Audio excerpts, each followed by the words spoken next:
Hey guys, welcome back to Interesting Video in Wild Rift. So you're back with a Varus updated complete guide. Now we haven't done Varus honestly in months now. Like, we haven't done Varus in a long time, and I haven't been playing Varus for a long time, and now I started to pick him back up again because I did, just get the urge to play him, and of course we are back with an updated guide for him. So today we're going to be talking about full Lethality Varus, which I think is the best version of Varus at the moment. But I will be doing other videos on like AP variants and other build variants because Varus is very flexible in terms of build, and when I start picking him up, I'm going to start playing all of the different builds, so you guys can look forward to that. Before we get into talking about the build though, don't forget to check out Varus's basic guide for some skills, leveling order tips and tricks, as well as combos. I will put that up in the cards above. So let's get straight into it. So first up, full lethality build. Of course, we're going to start off with the lethality boots. We're kind of going all in on the lethality here. Honestly, you could go for the Gluttonous Greaves as well. That would work out as well. It scales better, but you get less lethality, and you're focusing on lethality here, so we're just going to go for lethality boots, but you do have an option of the other one though.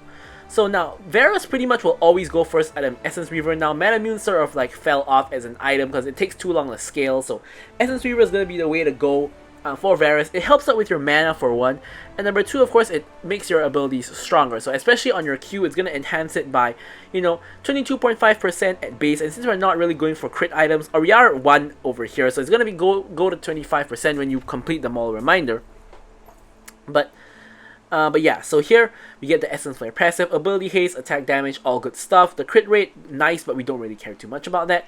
Then we go for double lethality items. So first up, we go for Ghost Blade. Now, Ghost Blade generally works the best simply because you get Armor Pen, you get ability haste, you get attack damage, but you also get the movement speed as well as the additional attack speed when you proc it, and that's really helpful on Varus to get your stacks onto people.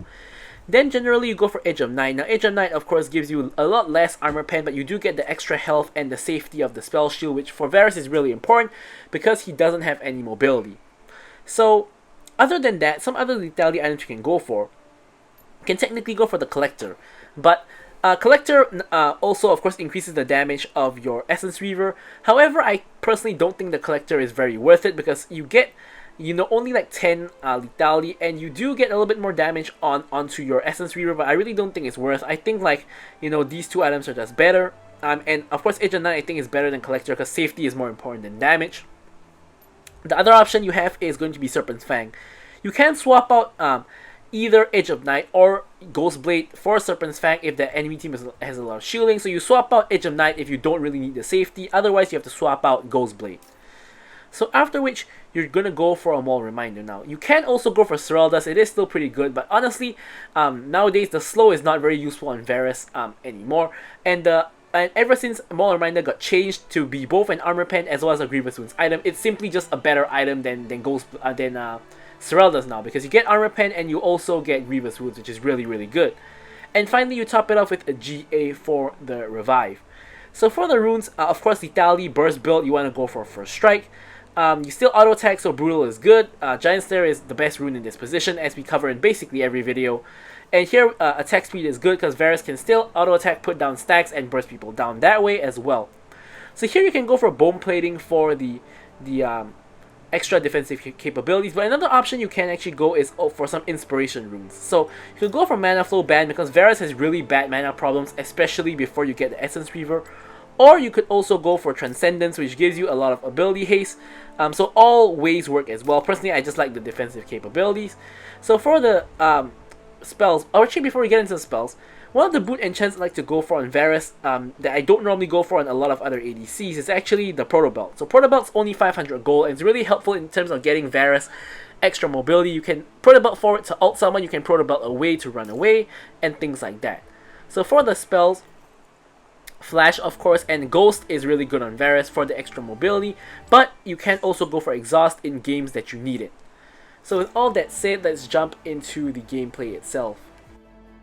Okay, so as usual, don't forget to like, comment, and subscribe. Any questions, queries, or remarks, feel free to leave them in the comments below.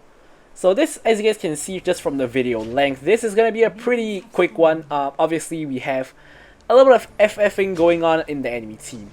So I like to go for the full lethality Varus only when the enemy team is very squishy. Now in this particular game there is a Garen, but aside from him the rest of the enemy team is super duper squishy. So we have like Zed, Lee Sin, Xayah and Ashe. They're all really squishy. They're going to be taking a lot of damage from my arrows because they're generally not going to build any armor unless they randomly go for armor boots. So they're going to be taking a ton of damage, and that's really the time you want to go for a full lethality. So as I mentioned in the loadout section of the video, I haven't played Varus in a long time. So if I remember correctly, in this gameplay, I think I missed quite a bit of arrows, especially at the beginning of the gameplay. I'm not sure if this was the game that I missed all the arrows though, because I did play quite a number of games on Varus. I knew like the first couple, there was a period of time where I just kept missing every arrow, which was really annoying because it basically means you're like a useless champion if you don't hit your arrows. But anyways, we have you know, a Ashe and Xayah lane. We are just trying to land poke. Now you can see that Varus, when you cast a couple of spells, I'm already at like half mana, so it's a kind of a huge problem, these mana issues, especially before you get your Essence Reaver. You're going to be using mana really quickly, so you kind of have to regulate a little bit. You can't really spam your spells off cooldown, but at the same time you want to be able to poke enemies and, you know, output some kind of pressure. So here you can see I hit an arrow onto Ashe and I have my first strike. I did do a decent amount of damage. I take quite a bit of damage back in terms of health. As well, and now I'm just gonna grab some fruit and, you know, just heal back up, as well as to you know, regain my mana. Honestly, there's gonna be a number of times where like full health on Varus, but you have like 0 mana, so you're gonna take the fruit just purely for the mana. It's gonna happen, but you know, it is what it is. So here it's a pretty peaceful lane so far. You know, we're just going to continue farming. They're kind of doing the same. We're trying to land some poke, Ashe is trying to land some poke, but not too much is really happening. Do have to watch out for level 5 though, because Ashe can, you know, launch the arrow into us, and you know, that's gonna hurt. Probably gonna die if we get hit by an Ashe arrow, so we have to be really cautious about that.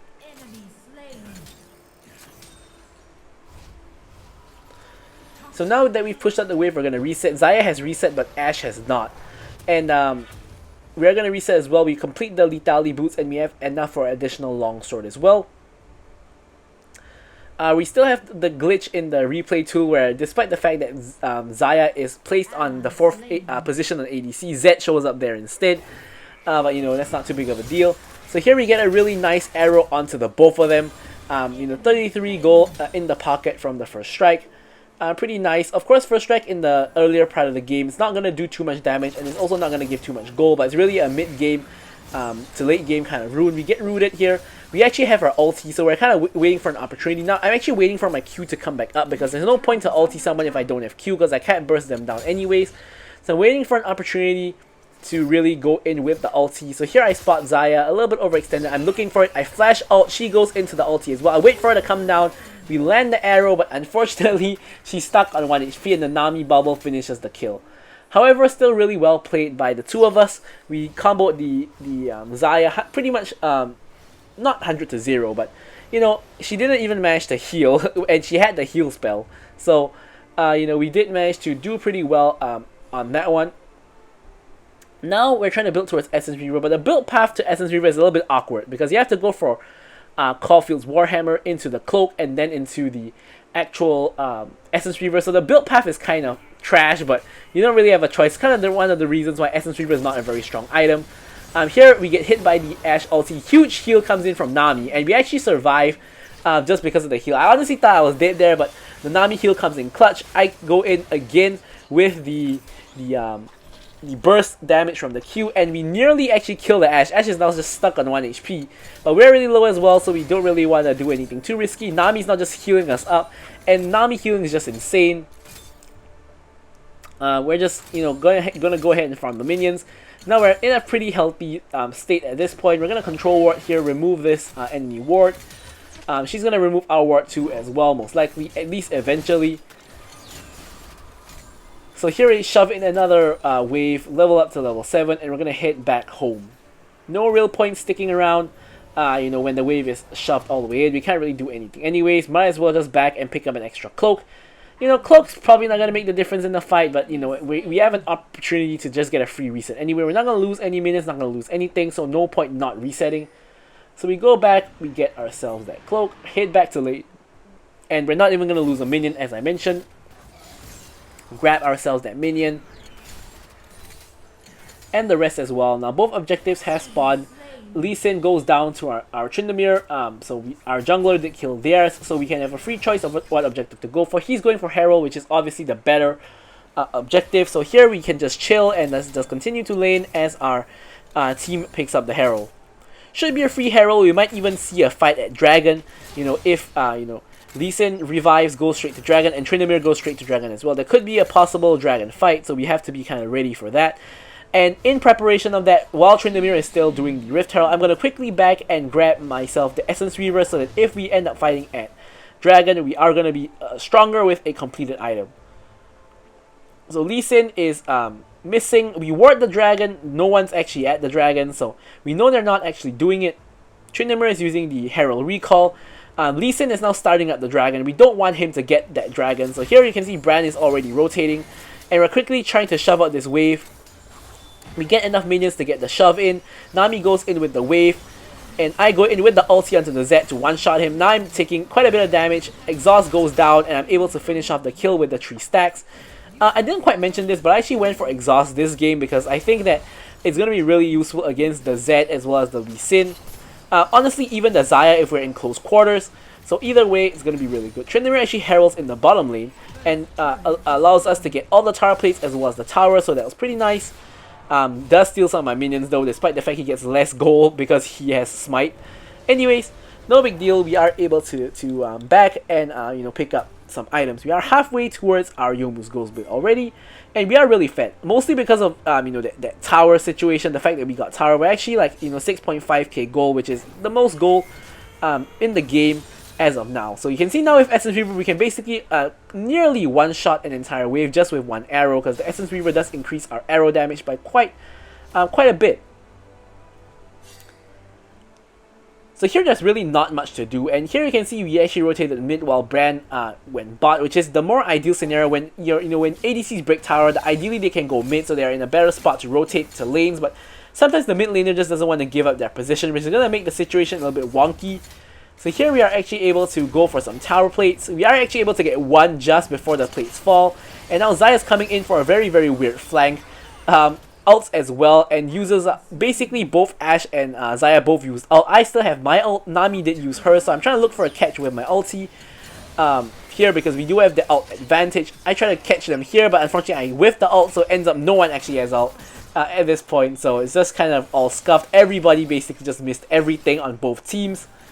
And yeah, so here the enemy bot lane has matched our our mid lane swap, and now a fight occurs at the top side. I'm gonna back to complete my Youmuu's. Tryndamere is fine together with the help of Nami in terms of winning that fight, so we aren't really needed there. So I'm just gonna reset and get our items instead. Now, of course, with both Youmuu's and Essence Reaver, we are gonna start to hurt quite a bit.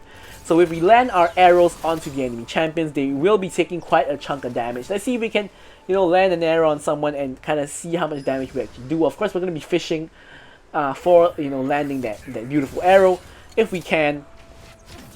But yeah, as of now, not too much is happening. It's a little bit dangerous here because we don't really have any vision anywhere, which is why I'm kind of stepping back, to kind of ensure that we don't, fall victim to anything. Here Zed goes in, I ult him, Nami ults him as well. We just chain CC him and he just dies straight up. Yeah, so Zed, comes out from behind every single time when he ults. So if you know that, you're basically gonna know where he is gonna come out. So you can just aim your ult at that spot. The moment he pops out, just whack him with the ult and he can't really move. Which also means he can't really combo with the other spells to do damage to the person he ulted, which then means that he's probably just either gonna die or he's minimally not gonna kill the person he ulted. So, with Varus, you can kind of destroy the Zed as long as he's not ulting you. Even if he is ulting you, you can still kind of try to destroy him. Because the moment he exits your body, you can just ult him, and it can, of course, work out in that way as well. So I was just waiting a little bit to get my stasis. I get the stasis obviously mainly for the Zed, because Zed can easily just land and ulti on me and I'm going to be in trouble, so the stasis is going to bring me the extra layer of safety. Speaking of the Zed, we're actually now going to run all the way up to the top lane to see if we can get a play onto them. The arrow actually just hits me as I'm trying to walk up, and this is kind of hindering my progress on trying to catch up. So I know Zed's in one of these bushes. There he is. So here I get the root on him, we kill him quickly, and we go on a killing spree. Xayah is now running for the hills, as she should. Ashe and Lee Sin are on vision, so we know that here is relatively safe. You know, only person here is going to be Xayah, who has, of course, back. Lee Sin is now trying to push mid lane and possibly get a tower, but we're not going to allow that. We have the Skull Shrine. We're going to rotate all the way to mid, and we're going to make sure he doesn't get anything. Now, we don't really have our ulti, so we're not really looking to just run at him and try to fight. So especially because Lee Sin is still really strong early game, and he does have a Yomu, so he will do quite some damage to us, so we don't really just want to run straight at him. So here with the control ward in the bush, we're trying to send a trap, see if anyone walked close enough. I thought Lee Sin was going to walk there, but he didn't. So that's not going to work out. Now Ashe spots us out with the E, so no trap you know, anymore. Instead, I'm just going to go ahead and pick up this red buff. Dragon is now up, which we are going to secure. Tryndamere gets the dragon. I'm not sure why he didn't just hop over the wall there with his E. I hopped the wall instead. I'm just going to quickly ult the Garen, stack up my stacks on him, burst him down with the arrow, 110 gold. Actually, I didn't even ult him. I just auto-attacked him because he didn't even need to be ulted. Now Zed comes in again. I'm trying to deal the damage. This time I don't have the ult to stop him. I flash forward, trying to finish off the Zed, but instead looks like I'm going to finish off the Ashe instead. Zed's now stuck at 1 HP, but we can't quite reach him.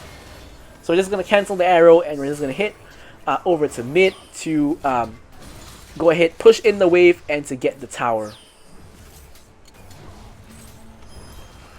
So we do, you know, we do get the surrender from the enemy team, so we do get the win here. So thank you guys so much for watching the video. I'm going to leave you guys with the stats as usual, and goodbye.